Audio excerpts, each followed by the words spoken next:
Eto na sila, ang nag-iisang masugid na tagahanga ni Nicole Yala, Chris Chuper! Kasama ang nag-iisang die-hard fan ni Chris Chuper, Nicole Yala!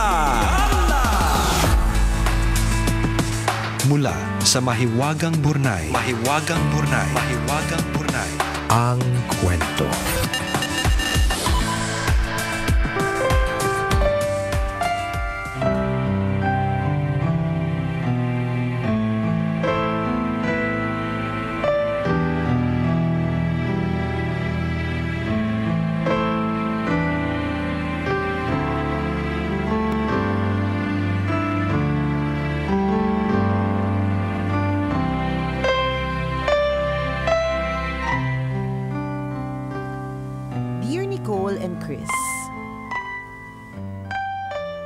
Itago nyo na lang ako sa pangalang Blaze. Tambalanista for 10 years at isang OFW. Sumulat ako dahil kailangan ko ng payo.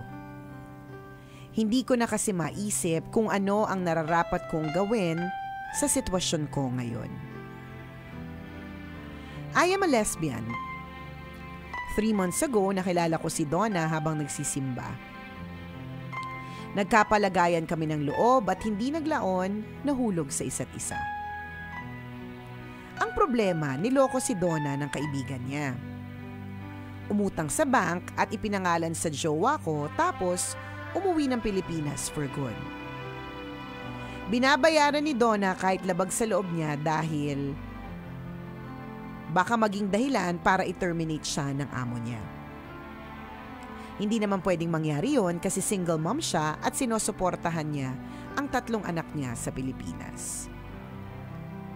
Tambalan 2 taon nang halos walang natitira sa sahod ni Donna, kababayad ng perang inutang na hindi naman niya pinakinabangan.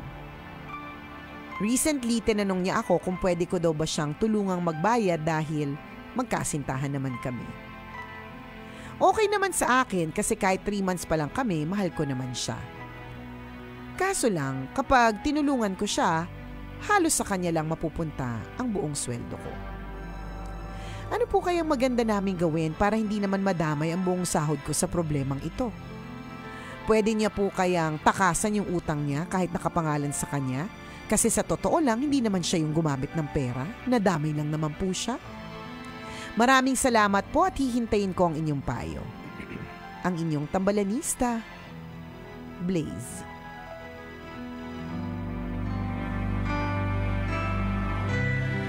Tama ba, partner, na Paskong Pasko, ito yung kwento ng Burnay. Yung hindi maganda yung pasok. Parang hindi maganda yung pasok ng Disyembre sa kwento ng Mahiwagang Burnay.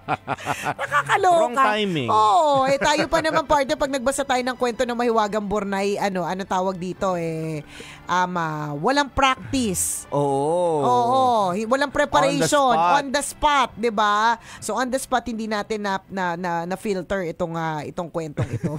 Usapang utang. So mamaloob ng mga nakikinig ngayon, naalala nila yung mga utang nila. Damay din kami. Sa true, yun Masaya naramdam na namin. Ayos na yun. Sabi namin, happiness in the details. Ang saya ng season na ito, 'di ba? Yung ganyan na tapos biglang naalala namin na paano kami magiging masaya kung may utang din kami? Nanariwa tuloy sa mga isipan namin yung mga utang namin. Totoo. Nag-isip tuloy kami pwede nga bang takasan ang utang? Ano ba yun? Parang hindi talaga bagay. But anyways, wala naman tayong magagawa, di ba? There's always a reason for everything. So may dahilan kung bakit ngayong araw na ito, yan ang kwento ng Mahiwagang Burnay. Isang pagpapaalala sa atin na mas masaya po talaga ang pasok ng bagong taon sa darating na 2024 kung walang isipin na utang. Mm-hmm. Mas masaya po at mas lalaki po ang mundo po natin kung kahit papaano unti-unti tayo nagbabayad ng utang. Kasi baka mamaya walang pagbayad na nagaganap eh. Patong-patong lang yan. Takas ka lang ng takas, 'di ba?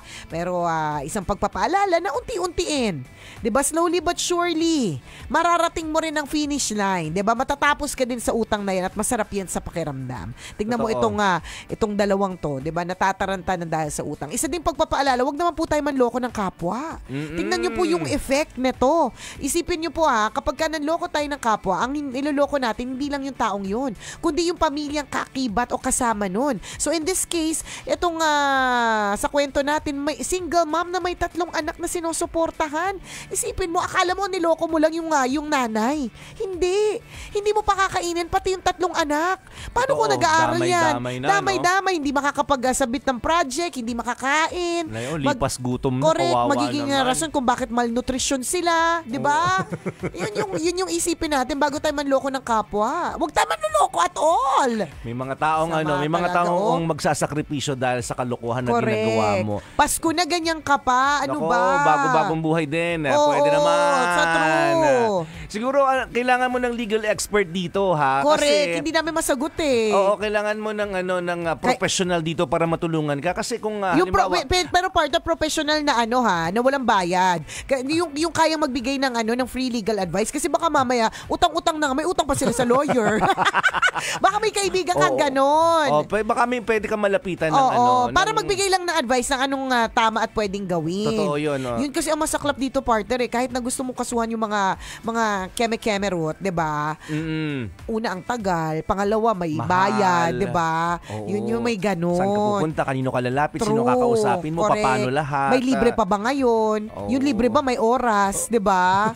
Totoo yun. Ganyan. Pero yun tama. Pero yun yung tama. Try mo kasi hindi namin alam yung mga sagot eh. Para lang mas mabigyan ka ng linaw sa ginagawa mo. But I think siguro kasi nagpirmahan kayo na hindi mo naman pirma. Doon pa lang lusot ka na doon, absuelto ka na doon, hindi mo pirma yun. As a lawyer, yes partner, as a lawyer. Diba? Kasi kung mapapatunayan mo na hindi mo naman pirma yun, wala kang responsibilidad na bayaran yun. May pirmahan bang naganap? Kasi kung ganito kalakihan yung utang, hindi naman binanggit yung amount, pero the fact na nauubos yung sweldo mo sa kakabayad ng utang, malaki yung amount na nakulimbat nung isa. Diba? Mga ganon. Sabi, pag ganyan kalaki yung negasasyon, may pirmahan yan. Hindi pwedeng, pautang ako ng 1 million. Oo nga. Hindi, sabi niya, umutang sa bank, pinangalan sa jowa. So, diba? Ano yun? Lusot ka na doon. Basta mapatunayan mo lang na hindi mo pirma yun. Oo. Kasi diba yung mga bangko yung mga bangko nga, very particular sila sa pirma. Kahit kahit pirma mo na talaga, papaulit nila kapag ka parang feeling nila may maling stroke or may naligaw lang yung quit. Correct, may ganon. Yung puwit, O yung basta may naligaw. May naligaw dyan. May kulot lang ng konti sa pirma mo. Itatawag niya yan eh. O kaya ipapaulit hanggat mapatunayan na pirma mo talaga o tama yung pirma, mga ganun. Yung palang may paliwanag ka na agad na hindi ko pirma yan.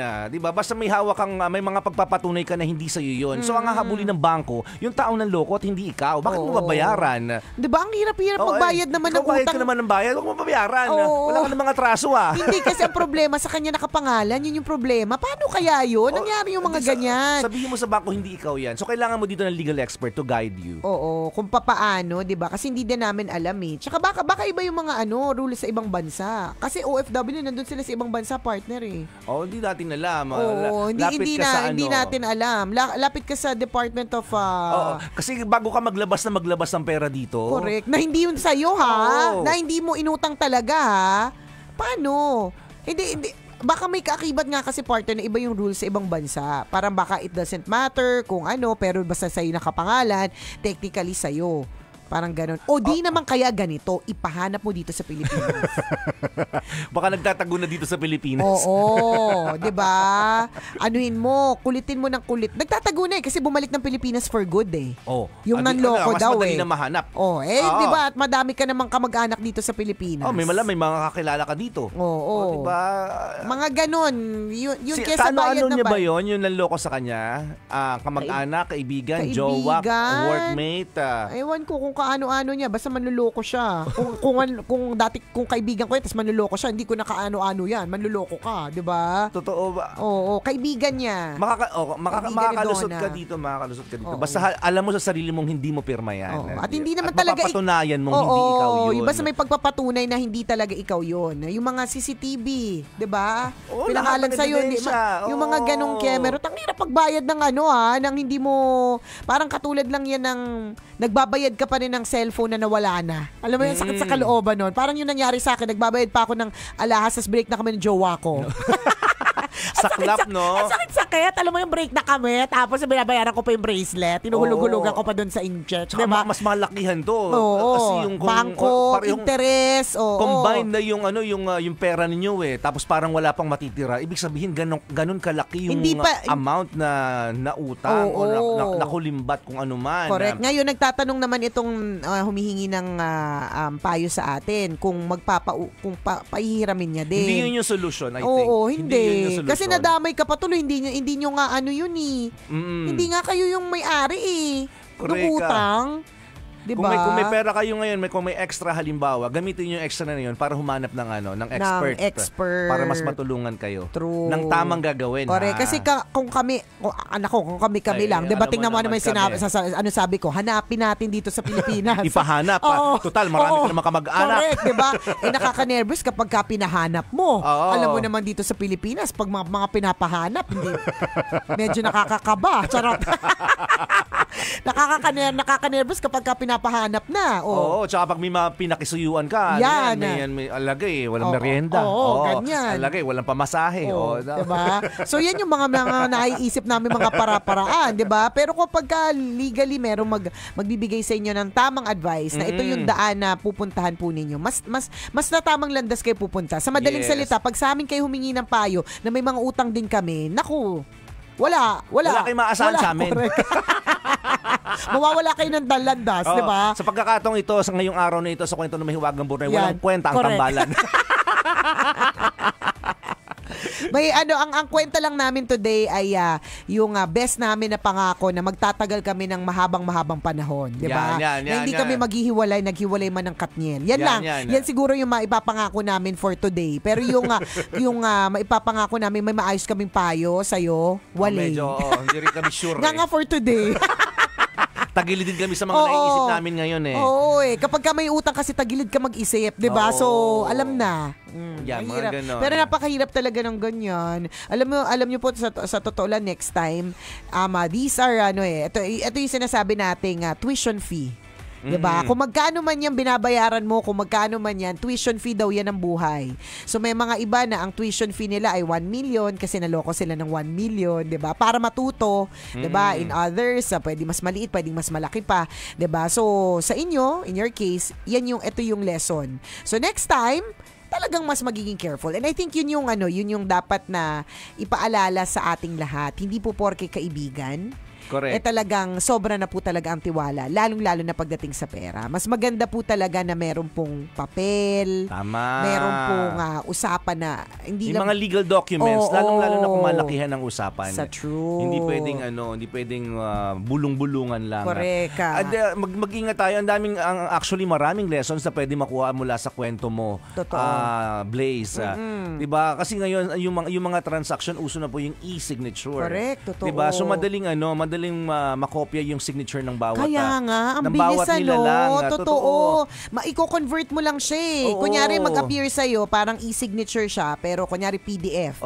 So hindi mo siya basta-bastang makukuha, di ba? Pero iko-convert mo lang siya to another file, makukuha mo na yung signature. Totoo, ganun kabilis makuha yung mga pirma ngayon. Totoo. Kaya mag-ingat po tayo doon sa mga taong pinagkakatiwalaan natin ng pirma natin, o kaya yung mga legal documents, mga important legal documents, wag nyo basta-basta din pinopost sa social media kasi mas kanyan makuha yung pirma mo, patalo ka na, di ba? At magamit niya sa mga kalokohang transaksyon. Correct. Actually, partner, yung mundo ngayon nakaka-nervous Parang talagang yung phone natin, nakikinig sila sa atin. Meron niyang mic, may camera, takes your photos, gets your data, mga ganong kemelatik. Nako, yung mga may scandal, kinabahan. Kasi posible. Dinervyos. Kasi posible, parang, di ba minsan magtataka ka, paano nangyari yun? Like yung, meron tayong isang pinuntahan na area, tapos lahat tayo sabay-sabay nakatanggap ng message na may libreng milk tea dun sa malapit na milk teahan. Totoo At yun. sabay-sabay kami paano nila nalaman na nandun kami? Oo, parang diba? nalaman yung number natin. Oo. Na naghahanap tayo ng milk tea. Correct. Diba? Hindi, aminin nyo na. Tingnan mo, sabihin mo lang ngayon, milk tea, milk tea, milk tea, milk tea. Oo, Mamaya, yung phone mo may ads ng milk tea. Promise ko sa'yo. Nakikinig yung cellphone natin. Nakikinig yung cellphone natin. Oo, may sarili silang buhay. Correct. Minsan nagdedesisyon na sila ng mga ng mga bagay-bagay na kailangan natin. Pala desisyon sila. Oo. Hindi, tsaka tingnan mo, napaka-smart nila. Mag-search ka lang ng one time ng pampalaki o pampaliit, pampahaba. Bakit parang ganyan lagi? Magkakapareho sila. Wala bang iba? Hindi ko ano man yun. Pampalaki, pampalaba, pampataba. Diba? Ganyan. Lahat na mag-a-appear sa'yo na mga produkto. Minsan magugulat ka. Ako nagugulat ako, partner. Pag halimbawa sa Viber. Oo. Tsaka minsan nakakagulat. Syempre, 'di ba, pag may mga registration na tayong nalalaman, 'di ba? Sim Kinemelatik. Ewan ko na, parang ganun. Pero ang nag-a-appear, 'di ba, yung pangalan natin sa radyo minsan. Nakakatakot, 'di ba? Nangyari yun, 'di ba? Halimbawa, kanina pinag-uusapan natin utang. Minsan may text sa'yo mamaya. Tungkol sa loan. Oo. 'Di ba? Creepy ng phone. Kaya wala lang, isang pagpapaalala na mag-extra ingat po talaga tayo. Totoo yun. Kung kailangan ng maraming layers ng security or protection para po sa mga passwords, yung mga ganyan, gawin po talaga natin kasi mabilisan na ang mga mabilisan, high-tech na po ang mga panloloko. Yes, professional po ang mga mambubudol. Alam mo, partner, totoo yan, yung kapag ka nagsabi ng tungkol sa isang item, mag-a-appear yung AdSense sa phone. Agree ako dun. Ginagawa yun ng friend ko. Pagka ganitong Christmas season, ang ginagawa niya, sinasabi niya talaga yung brand na gusto niya. Tapos sinasabi para mag-appear sa phone ng asawa niya. Ay, ganon. May ganon! Creepy! Nakakaloka! So, ingat-ingat po tayo, mga kabisyo. Muli ako po si Nicole Yala. At ako naman si Chris Chuper. Na nagpapaalala, walang matatag na relasyon sa malanding may determinasyon. Yun! Totoo. Yung yung friendly ko medyo yayamanin. So, ang gusto niya talagang mga items, yung mga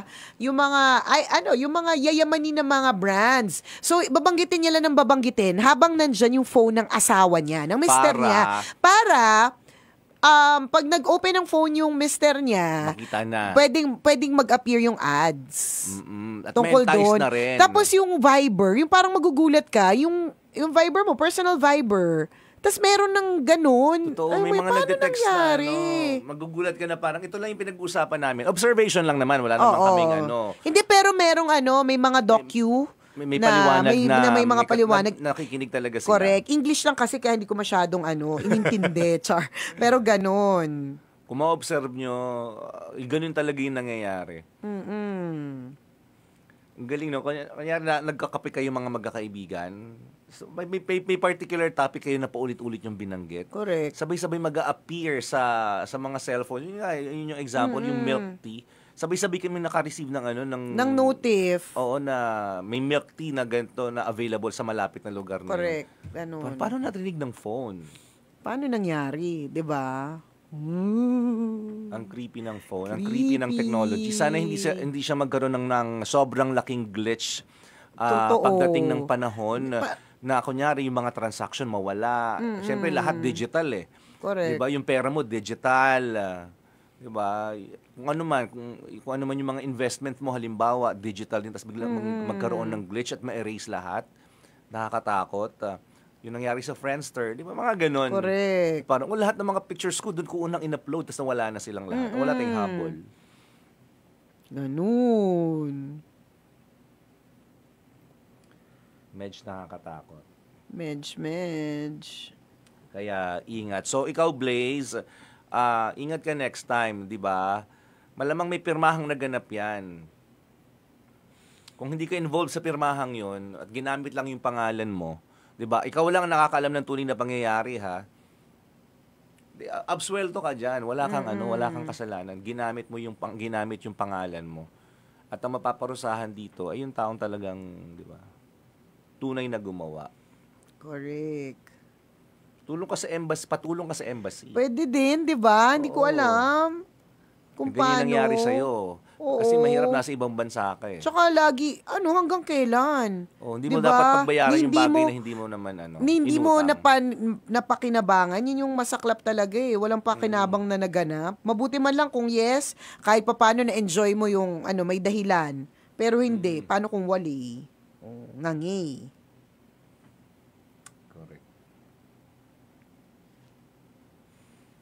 Yun. Yun lamang.